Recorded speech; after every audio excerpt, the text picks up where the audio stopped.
I understand, yeah. All right, here we go. Here comes our big Metallica interview with our mystery guest. Exclamation points on the shh. Kirk Hammett, dude, it is really a thrill to talk to you. Cheers, bro. It's exciting for me, and I can't wait to share this, with your fans, with our listeners, and everything else. I had a million questions I want to ask, but showtime's right around the corner, so I'm going to get right to it. My microphone's right up here, too.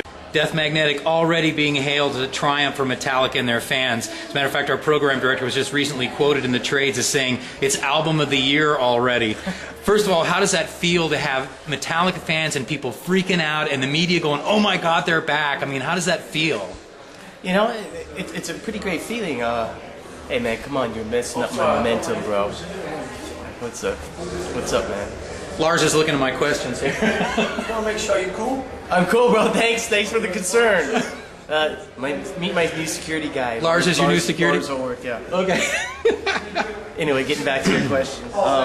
Yeah, I mean, it feels really, really great to be able to, like, you know, work really hard at an album and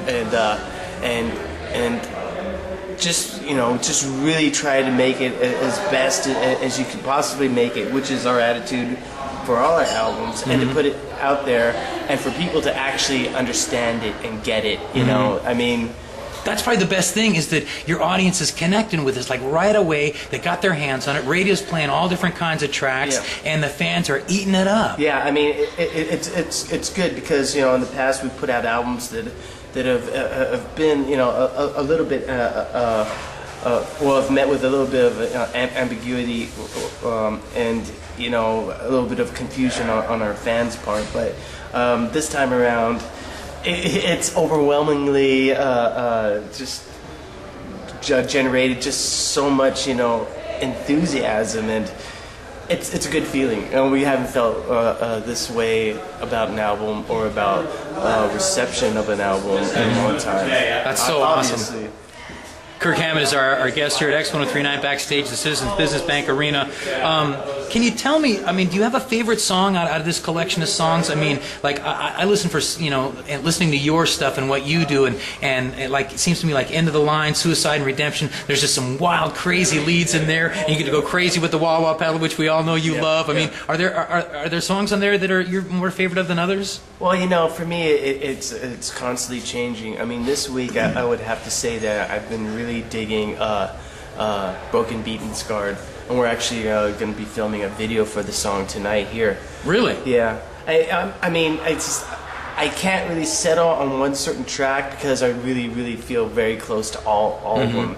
That's a great track, though. What don't kill you make you more strong. Yeah, exactly. Man, that's great. Are we going to hear that tonight? Yeah, absolutely. Outstanding. Yeah, I mean, what I really love about it is the vocal part, and it's just a really, really fun song to play on stage, and it really gets the audience going. Yeah, it's a fun song to sing along in the car, too. Yeah, we can tell you that, Kirk. Right on. Metallica, obviously one of the biggest bands in the world, but what other bands or artists would you put in that same iconic class? I mean, you guys have been around for a long time, zillions of records, fans all over the world. I mean, who else would you put in that? Like, in your mind, of people that you admire, that you've liked over the years, who else would you put in that same class? You know, that's a real difficult question for me to answer because, you know, at the expense of looking like a total arrogant ass, you know, I have a big affinity for bands who just stay together and just keep on doing it. And for me, I mean, you know, I would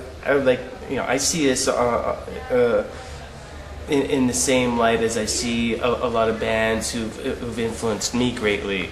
You know, bands like Judas Priest and you know, Black Sabbath, and plus, you know, a lot of classic rock bands. I mean, you know, again, at the expense of maybe sounding like an arrogant fuck, you know, I've always loved the fact that Led Zeppelin had a ongoing sort of appeal to multiple generations of listeners, and you know, it looks like we kind of have that same thing going, and you know, I guess a good modern equivalent would be AC/DC. You know, they just put out a really, really great album lately, and I feel very close to to what we're doing and what they're doing. And there's a certain affinity for them that I've always had. And I feel like we're almost in the same league as AC/DC. And we're almost in the same league as Black Sabbath and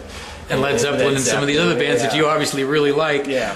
Let me ask you, I want the fans to get to know a little bit more about Kirk. Now, I tried to read up on you and find out some stuff about you, and you're a pretty private guy. You're able to try and hold on to your privacy as much as you can, right? I really try not to be too forthcoming. I've always tried to keep boundaries and to throw people off and to just generally confuse people. Right. Well, let me ask this question. One of the things I saw that you're into is archaeology. Yes, I am. Dude, have you, certainly you have, a little bit more opportunity than most people.